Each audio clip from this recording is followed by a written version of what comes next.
Hey guys, it's me, Johnny Crimson 2000, here to bring you another Let's Play. Today I'm going to be doing a Let's Play on the classic of classics, Super Mario Bros., the original one. The original one, of course, came out for the NES, the Nintendo Entertainment System. I am doing the Super NES version, which is available on Super Mario All Stars, a compilation cartridge released on the Super Nintendo. Now I'm going to be doing things a little bit differently this time around than my previous Let's Play, because now I'm going to get a little bit more fancier. You guys see soon enough. Actually, let's go into it right now, because I'm going to be doing fancy effect enemy bios. The first enemy you meet up is Goomba. A Goomba is a mad mushroom with fangs, and its best attack is a fungus tackle.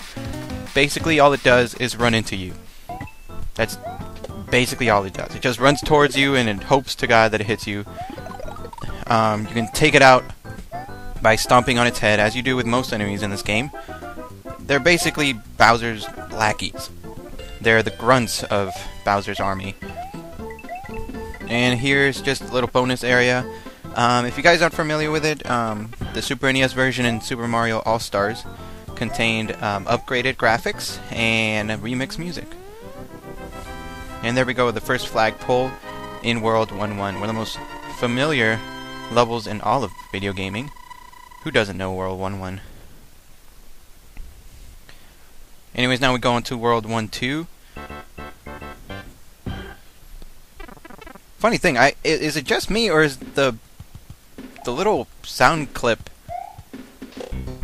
epic double stomp? Anyway, is the sound clip from when you enter a pipe reversed? Oh, here we go. Second enemy you meet up, Koopa Troopa. It's basically just a turtle, and I put the best attack as Karma because you can't defeat Koopas normally. You have to stomp on their head. When you stomp on their heads, they retract into their shell, and all you can do from that point is just kick the shell in front of you, or either left or right. And sometimes they have a tendency to bounce off of pipes when you least expect it, or you least want them to. So watch out for that. And now we come to Piranha Plant. Piranha plants, basically, they just come out of the pipe, but sometimes they come out of the pipe when you least want them to. So you gotta be careful with that, especially when you try to jump towards it. Now they won't come out when you're like right next to the pipe. You can use that to kind of prepare yourself, I guess, if you want to get on top of the pipe. But again, just be careful when you're jumping towards a pipe, if that makes sense. Yay! Second castle win. Now, one thing I will say this, guys, is this is actually the ROM version. I know, ROM, ooh, I'm so bad. But you have no idea. I had such a hard time trying to capture just technical problems. I do have the NES versions and the Super NES versions of these games. The original one and the Super Mario All Stars version. But before I get to that, we have the next enemy. It is the Koopa Paratroopa. Basically, all it is a Koopa with wings. The red ones, they float around indefinitely. They fly around indefinitely. The green ones, they just hop. I guess they hop up and down. They can't really fly, so they just hop. And these little platforms right here are the devil. I swear, I hate them. I died so many times doing my practice runs and stuff. But anyway, yeah, like I had such a hard time recording this game. You guys have no idea.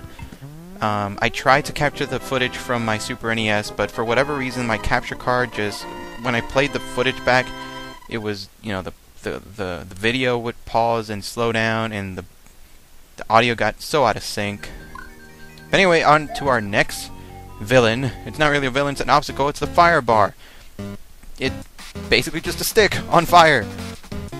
It rotates around a central point. And one thing you have to look out for, something that I've run into, is that the ones on the floor, you have to watch out when you land, especially these right here, they're on the floor. I've done it so that, like, I'll jump onto the other side, and, like, a pixel will hit me, so you gotta watch out for that. But here it is, the big bad man himself, Bowser, or rather, it's a fake Bowser, it's a false Bowser. It's a fancy magic trick that hurts. And it's never really said specifically in the game, but a good way to know that it's a fake one is if you come in here with a fire flower and you can hurt Bowser, by hitting him with the fireballs. When you do so, he doesn't fall into lava, obviously. So he turns into whatever creature he actually is. So he'll, if you pelt them with fireballs enough time, he'll turn into, I don't know, like a Goomba or a Koopa Troopa, which lets you know that, hey, that wasn't the real Bowser. And then, that creature will fall to his doom to the lava. Otherwise, you can just jump over and get the axe, and the bridge will fall like that. Bye, fake Bowser. And here you'll find the... Oh my god, it's a fungus! No, it's a toad. Yes, this is what you get for enduring all of that. All that fire and lava and fire bars and the big fake Bowser. You get a toad. Great. Let's see. Yeah, that's basically all you get. I think, I'm not too sure, but I think in the Super Mario All Stars version they make it so that in the original NES version, every time you get a toad, it's always just one. But in this one, they make it so that it's however many the world number is how many toads come out of it. So now we just saw one. When I get to the boss in this one, when I save the toad in this one, it's going to be 2. And the one for the world 3 is going to be 3, and so on and so forth. But anyway, for those of you who have never played a Super Mario Brothers game, all 2 of you, coins serve as a way to get free life. If you notice up there on the top of the screen, it shows how many coins I get. And epic fail number 1. I died. Actually, that's number 2, isn't it? Yeah, I died in the Bowser stage. But that was the first pitfall. And I don't know how I did that. Oh, yes I do. It's because I was trying to play this game with a Xbox 360 controller. That's why. God, those things suck for 2D games. Anyway, the coins serve as a way to get free life. If you notice, I have 74 right now. Whenever you get, for every 100 coins that you collect, you get a free life. And if you're playing this game and wanting to beat it, which I don't know why you would be playing this game just... Well, never mind. I guess people do play this game just for the heck of it. But if you plan on beating it, you're gonna need lives, especially if this is the first time you're playing through it, and you don't know what to expect. You're gonna need lives. You're gonna die. I know I died a bunch of times the first time I played this, and here we are, World 2-2, first water level. And with the introduction of the water level, we get new enemies. And the first one we meet is Blooper. Blooper is what I call a creeper squid. Just look at those eyes. And the best attack is a creeper stare, which I'll show you in a minute. And the other one is Cheep Cheep. Cheep Cheep is a piranha. Not a piranha. Yeah, it is a piranha. Piranha fish. It looks like it has a beak, and I don't know any other way to explain it, but I guess he just pinches you when he touches you. One piece of advice, bloopers.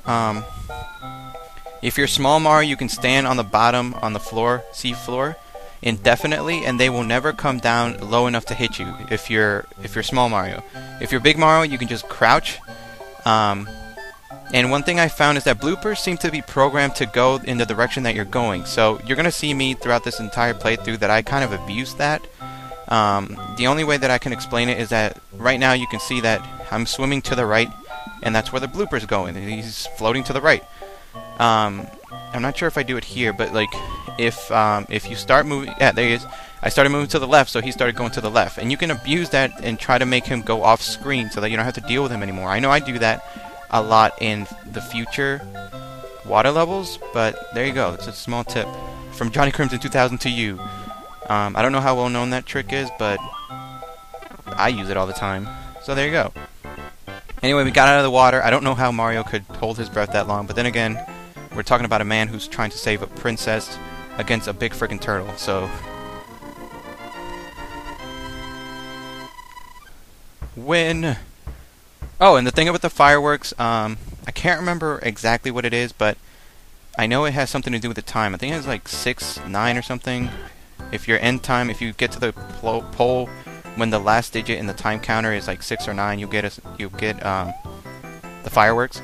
Anyway, this is the first bridge level of the game. I believe there's 2. I may be wrong, but the only advice that I can tell you with this is just run. Just run. Just hold the right button on the D-pad and just run your butt off. As long as you keep running, these Cheep Cheeps will never hit you. And they do that again in the second bridge level. So there you go. Just go run to the right. Stop every now and then if you need to get the item, and jump if you need to, and you should be fine. Anyway, here we go. We meet the last enemy that we'll meet in this video, Putaboo, or Potoboo, or whatever it is. I'm not making this up. It's basically just a fireball. It'll hurt you. It comes out of the lava, and the only way I can explain it is a Goomba on fire. It kind of looks like Goomba. It's one of those things where if you get hit, it might screw up your mojo while you're jumping, and you may fall into the lava, but you just have to time it. It's not that annoying unless you kind of have other things going on. Especially later in the levels, the later levels, they have like Podoboos and like these fireballs all on the same ledge. It's really annoying. But anyway, you'll in a minute you'll see what I meant with the fireballs. If you have the chance to go all the way to if you get to Bowser all the way, when you get to him with the fireball, you can shoot him, and there you go. He turned into a Koopa Troopa shell. Anyway, we saved our second mushroom buddy, and it's 2. Anyway, I'm done with this video, guys. This is part 1. Look out for part 2, and thank you for watching.